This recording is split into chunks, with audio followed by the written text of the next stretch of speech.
Pessoal, hoje nós vamos conversar um pouquinho sobre a situação do PT e o PSOL.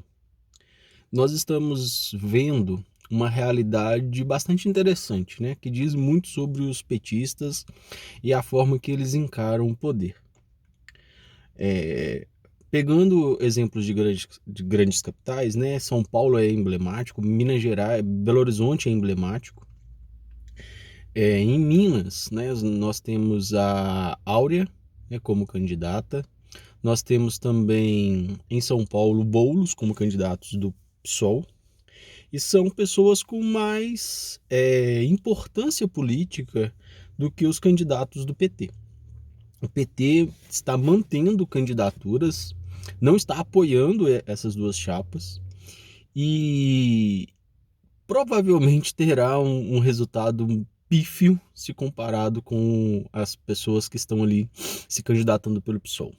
Isso diz muito do PT, isso diz muito das eleições de 2018, isso diz muito sobre aquilo que nós estamos vivenciando há muito tempo com o PT. Né? O PT ele tem dificuldade de compor, o PT tem dificuldade de fazer parte, né? O PT quer ser o centro das atenções. O Boulos é um caso espetacular. A Gleice Hoffmann está, inclusive, ameaçando expulsar as pessoas que apoiarem o Boulos. Porque, evidentemente, nós sabemos que o Boulos tem muito mais possibilidades, é uma pessoa muito mais conhecida, foi candidato à presidência, você pode ter a restrição que você quiser com ele, mas ele tem uma oratória muito boa, ele tem vivência em movimentos sociais, ele é de São Paulo, enfim, então ele tem uma possibilidade muito maior do que o candidato do PT que a gente nem sabe quem é. E muitos petistas, né, filiados, estão apoiando o Boulos. Inclusive tem cartas com pessoas relevantes do movimento de esquerda apoiando o Boulos. E simplesmente hoje o PT quer impor o seu estatuto e expulsar as pessoas que vão apoiar o Boulos. Chegou a esse ponto. Né? Então, assim, é uma falta de noção, uma falta de enxergar as possibilidades. E isso nos diz sobre 2018, o que aconteceu com o Ciro. Né? O PT ele tem um projeto de poder e não um projeto de Estado. Né? Infelizmente, hoje o PT é isso, né? E o Lula tem uma culpa nesse processo também, porque muitas dessas diretrizes partem dele, especificamente. Né? A gente sabia que o antipetismo era uma força maior do que o bolsonarismo, do que qualquer outra força, o lavajatismo, inclusive. A raiva do PT ela era muito grande, raiva, né, que a gente sabe que é desmotivada, que tem muito a ver com essa classe média burra, idiota, que não querem que os mais pobres também consigam uma pequena ascensão social, que foi o que o PT conseguiu. A gente sabe disso tudo. Mas era uma força real e ainda está aí. E poderia ter composto, né, uma frente de esquerda, uma frente ampla de esquerda, como aconteceu no Uruguai, por exemplo, e a gente teria conseguido ali um resultado menos pior. Né? Vamos ser sinceros. O segundo turno, ele praticamente não deu chance, né, ao Haddad. Não havia essa possibilidade. Nós já sabíamos o resultado quando o primeiro turno acabou. Né? Talvez se fosse uma outra pessoa, que fosse o Ciro, a Marina ou qualquer outro, né, que não fosse o Bolsonaro, que não fosse o PT contra o Bolsonaro, teria uma chance. A gente tem aí também o fator da facada que muda isso tudo. Mas o que vai acontecer agora?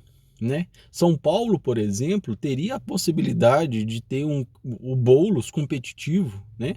Com o apoio do PT, com o apoio dessa base, né, petista, que é muito relevante, mas não vai ocorrer. Belo Horizonte, da mesma forma, né? A gente tem o Calil com uma aprovação muito alta, com uma possibilidade de reeleição bastante significativa, e a Áurea poderia, né, pelo menos chegar ao segundo turno, quem sabe conseguir ali uma maior votação, caso o PT não entrasse com o Nilmário, vai ficar com menos de 5% dos votos. Mas é um processo, né? Um processo que diz muito sobre o PT, né? Ele tem dificuldade de compor, dificuldade de não ser o centro das atenções. infelizmente a gente vai estar submetido a uma realidade bastante complexa daqui para frente por causa do petismo idiota. E a gente poderia estar numa realidade muito melhor, com governos progressistas, com governos municipais que pudessem atingir e ajudar as pessoas de uma forma mais lógica. A gente vai acabar sendo submetido a governos de esquerda, perdão, de direita, como o Bolsonaro por causa disso. São Paulo talvez tenha o Márcio França, né? Mas do PSB que tá bastante estranho, né? Tá acenando aí pro Bolsonaro. Enfim, então não sei até que ponto ele é de esquerda, não. Mas é um processo, né? Então a gente vai acabar ficando ali com o Bruno Covas. Vai ser complicado, viu, gente? Vai ser complicado. E 2022 eu acho que ainda vai ser mais complicado. Porque o Bolsonaro tem aí investido, né, e colhido os frutos desses R$ 600 na popularidade, perdeu um pouquinho na classe média alta, mas ganhou nas classes mais baixas, né, que já era esperado. Mas a gente não sabe como vai ser 2022, não.